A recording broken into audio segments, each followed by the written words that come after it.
Bonjour, je vais donc vous présenter aujourd'hui le moyen de réaliser rapidement un tableau d'amortissement d'emprunt avec des remboursements fixes. Pour cela, je vais utiliser les deux fonctions classiques d'Excel, Ntper et Princeper, mais je vais en plus utiliser une nouvelle fonction disponible depuis quelques mois dans Office 365 qui s'appelle Séquence. Allons-y. Donc, je vais d'abord ici définir des données pour que mon tableau puisse avoir l'air de quelque chose rapidement. Donc, supposons que je veuille emprunter sur 240 mois, que j'ai un taux qui soit de l'ordre de 1,9% par an. Ça, c'est le taux annoncé par la banque. Et pour utiliser les formules, on a besoin d'un taux mensuel. Et donc là, c'est assez simple. Pour obtenir le taux mensuel à partir du taux annuel, il suffit de le diviser par 12. Bon, supposons que je veuille emprunter 340 000 euros. Voilà, donc jusque-là, rien de magique. Bien, c'est parti. La première fonction intéressante qu'on va utiliser, elle s'appelle séquence. Et en fait, séquence, elle va me prendre en paramètre le nombre de mois pour lesquels je vais faire mon emprunt. Et quand je valide la séquence, vous voyez, tout seul, ça remplit donc les 240 premières valeurs, puisque j'ai demandé une séquence de 240. Supposons que je fasse une séquence de 10, ça me fait 10, et donc je reviens à mes 240. Donc déjà, ça c'est une fonction qui est très intéressante pour la suite.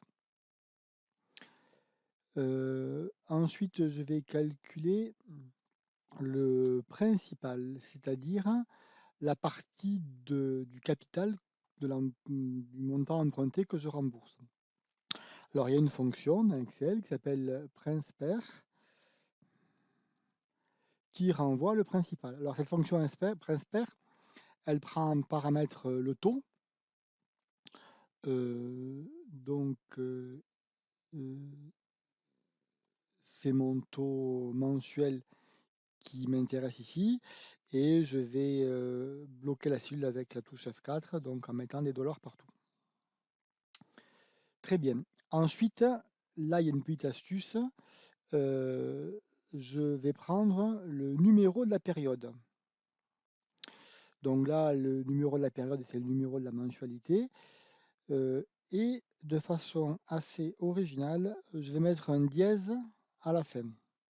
Le fait de mettre un dièse, ça va indiquer à Excel qu'il va falloir étendre automatiquement la formule au regard des cellules qui seront renseignées via la fonction séquence.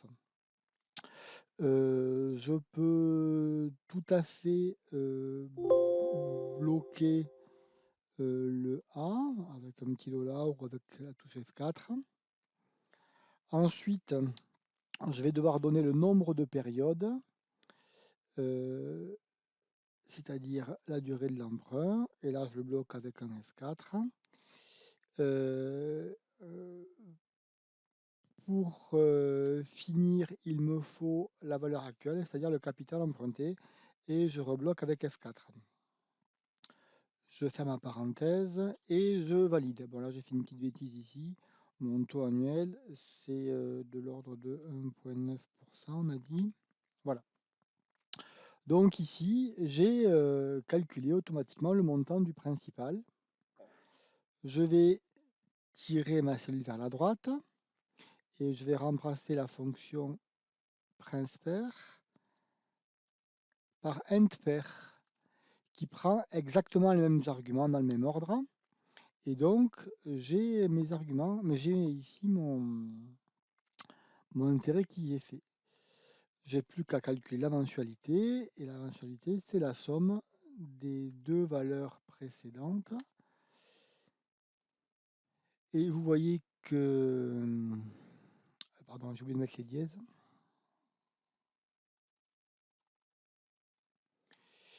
Et vous voyez que ma mensualité, c'est calculé automatiquement. Alors, qu'est-ce qui me manque à faire ici? Je vais mettre, oh, pardon, je vais mettre des symboles monétaires pour ces cellules-ci, qui correspondent à des montants. Et donc, j'ai bien mon objectif, à savoir d'avoir une mensualité qui est fixe. Bien, donc je récapitule. J'ai utilisé ici la fonction séquence qui m'a généré le numéro des mensualités, ce que j'aurais pu faire autrement et en tirant la cellule.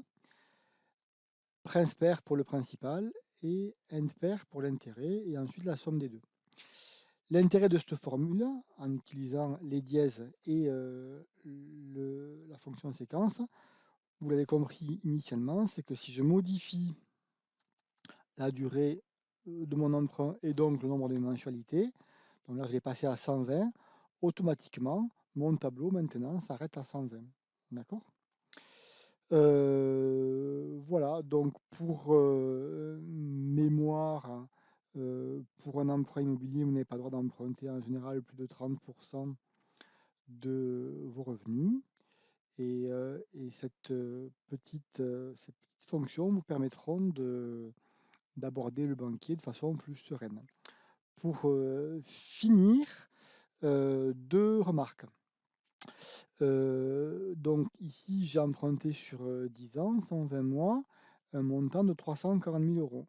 Donc on peut se poser légitimement la question, combien me reste-t-il à rembourser à l'issue des 10 mois? Donc pour ça, je vais faire un nouveau calcul qui va être le capital restant dû. Donc pour le capital restant dû, il y a une formule un peu astucieuse à utiliser qui, et c'est bien dommage, ne permet pas, dans l'état de mes connaissances, d'étendre automatiquement. Donc la formule, c'est quoi? Le capital que je dois à la fin de ma période, c'est quoi? C'est ce que j'avais emprunté au départ, moins la somme de ce que j'ai remboursé.